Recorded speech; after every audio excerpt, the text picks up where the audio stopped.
안녕하세요. 제가 올린 영상에 달린 댓글들을 하나하나 읽어봤습니다. 많은 분들이 제게 진심 어린 조언을 해주시고 제 억울함에 공감해 주셨는데 정말 감사합니다. 다만 제 설명이 부족한 탓인지 간혹 이해가 안 된다거나 어떤 부분이 미흡하니 보충해서 제대로 해명하라는 분들이 계셨습니다. 그래서 이번 영상에서는 놓친 부분들을 한번 짚고 넘어가 보려 합니다.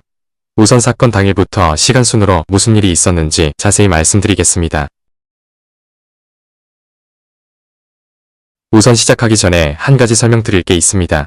저는 취미로 운동을 즐기는데 보통과 달리 헬스장을 두 곳 다닙니다. 평소에는 지하철역 근처에 있는 에스모 헬스장을 이용하고 공휴일이나 휴무일 등 피치 못한 사정이 있거나 멀리 가기 귀찮을 때는 가까운 아파트 헬스장을 사용합니다.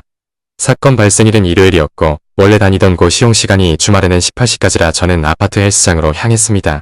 16시 부근으로 기억합니다. 헬스장 출입문은 지문 인식을 해야 열리는 구조여서 찍고 들어갔습니다. 그렇게 한창 운동을 하다가 소변이 마려워서 화장실에 갔습니다. 헬스장은 아파트 관리사무소 지하에 있었는데 내부에 화장실이 없어서 1층으로 올라가야 했습니다. 화장실은 남녀 따로 구분되어 있었고 저는 이미 몇 번이나 이용한 경험이 있기 때문에 헷갈리는 일은 없었습니다. 들어가는 사람 기준으로 좌측이 여자 화장실, 우측이 남자 화장실입니다. 애초에 구분 못할 리가 없는 게 남자 화장실인 이상 당연히 소변기가 존재합니다. 화장실 불은 제가 들어가기 전까지만 해도 꺼져 있었습니다. 그렇게 용변을 보고 있는데 통로 쪽에서 누군가 움직이는 소리가 들렸습니다. 그냥 사람이 있나 보다 하고 마저 볼 일 보고 나왔습니다. 그때는 통로 쪽 사람이 여자 화장실에서 나왔는지 계단 타고 내려왔는지 밑에서 올라와 나간 건지 어른인지 아이인지 남자인지 여자인지조차 몰랐습니다. 신경 쓸 이유도 없으니까요. 그렇게 다시 헬스장에 들어가 운동을 마쳤습니다. 18시 11분에 운동을 마친 기록이 있네요. 그날은 그렇게 별 일 없이 마무리되었습니다. 다음날 난데없이 성범죄 용의자가 될 줄은 꿈에도 모르고 그날도 어김없이 운동을 하려고 집 밖으로 나왔습니다. 간단하게 아파트 헬스장에서 벤치프레스 하나만 하려고 했는데 월요일이 휴무일이라 문이 닫혀 있었습니다. 어쩔 수 없이 조금 먼 곳으로 가려 하니 부모님께서 때마침 자기도 나가야 한다고 가는 김에 차로 태워다 주신다고 했습니다. 집 앞에서 잠시만 기다리라는 말에 곧장 돌아와 1층 현관 앞에서 서 있으니 처음 보는 분이 다가와 이제야 찾았네 라 말했습니다. 처음에는 종교권유 종류의 사기꾼인 줄 알고 반사적으로 휴대폰 녹음 기능을 켰습니다. 그분은 자기가 경찰이라며 누구 맞으시죠? 하고는 신고가 들어왔다고 어제 헬스했냐고 물어봤는데 저는 사실대로 다녀왔다고 대답했습니다. 자세한 내용은 저 영상을 시청해주시면 감사하겠습니다. 짧게 요약하자면 경찰이 말하기를 신고자가 여성인데 어제 화장실을 이용하던 도중 어떤 남자가 자기를 엿봤다. 그래서 자기가 도망쳐 나왔다. 이렇게 얘기를 했답니다. 몇 가지 의문이 드는데 이건 나중에 따로 다루기로 하고 요점은 CCTV를 확인해보니 인상착의로 제가 특정이 되었답니다. 난데없이 찾아와 성범죄에 연루되었다니 몹시 당황스러웠지만 최대한 침착하려고 노력했습니다. 혐의를 부인하고 물어보고 싶은 게 있었는데 지금 때가 아니라면서 무시당했습니다. 그분들은 나중에 이쪽에서 먼저 연락이 갈 테니 기다리라며 제 신분증을 촬영하고 연락처를 받아갔습니다. 당시에 저는 패닉이 와서 말도 제대로 못하고 그냥 하라는 대로 했습니다. 어느샌가 밖으로 나온 부모님이 걱정스러운 눈으로 보고 계셨는데 속이 타들어가는 기분이었습니다. 결국 일방적으로 물어보는 건 다 대답해주고 저는 말 한마디 못한 채로 경찰분들은 떠나셨습니다. 벤치에 멍하니 앉아서 이거 이제 뭐 어떻게 되는 건가 뭔가 다 꿈 같고 현실이 아닌 것 같았는데 그래도 이렇게 넋 놓고 있으면 안 될 것 같아 최대한 생각을 짜냈습니다.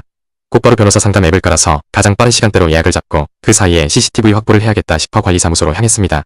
도착하니 이미 경찰분들이 먼저 와서 CCTV를 보고 계셨는데 귀찮다는 듯이 지금 너가 할 수 있는 게 아무것도 없다니까. 나중에 연락 주면 그때 하자 그때 하시고는 떠나셨습니다. 근무하시는 분들에게 지금 CCTV 파일은 필요 없으니까 확인이라도 하면 안 되냐 사정했는데 그건 불가능하다고. 전화번호 남기면 알아서 부르겠다는 대답이 돌아왔습니다. 그러다 제가 불쌍해 보였는지 한 분이 자기가 확인만 해주겠다고 잠시만 기다리라 말씀하시고는 얼마 뒤 종이에 출입시간을 적어주셨습니다. 신고한 여성으로 추정되는 사람이 건물에 들어오고 1분 30초 뒤 제가 들어왔고 30초 뒤 그러니까 제가 화장실에서 용변을 보는 사이에 여성분이 건물 밖으로 나가셨습니다.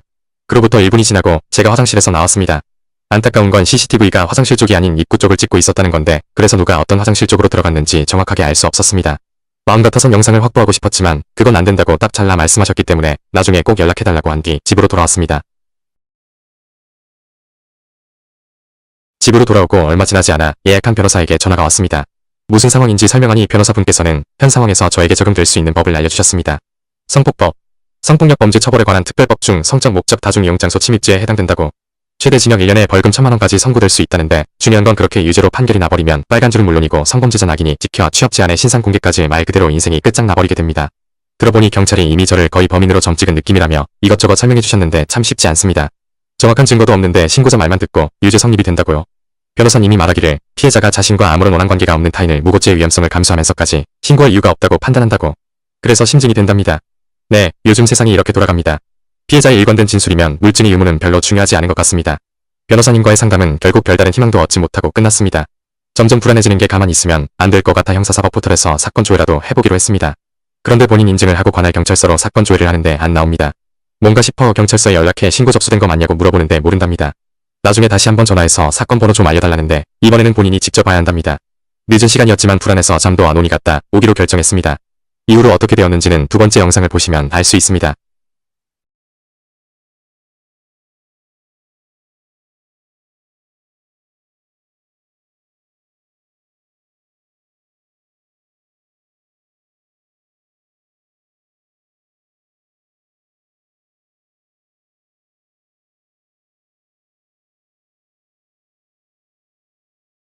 본 채널과 영상은 억울한 남자님의 상황을 더 널리 알리기 위해서 만들어진 채널이며 억울한 남자님의 공식 채널이 아닙니다. 혹여모를 압박과 같은 일 때문에 삭제되었을 때를 위해 그저 공유해두는 채널입니다. 많은 분들이 관심을 가져주시고 원본 사건을 많이 공유해 주시면 감사하겠습니다.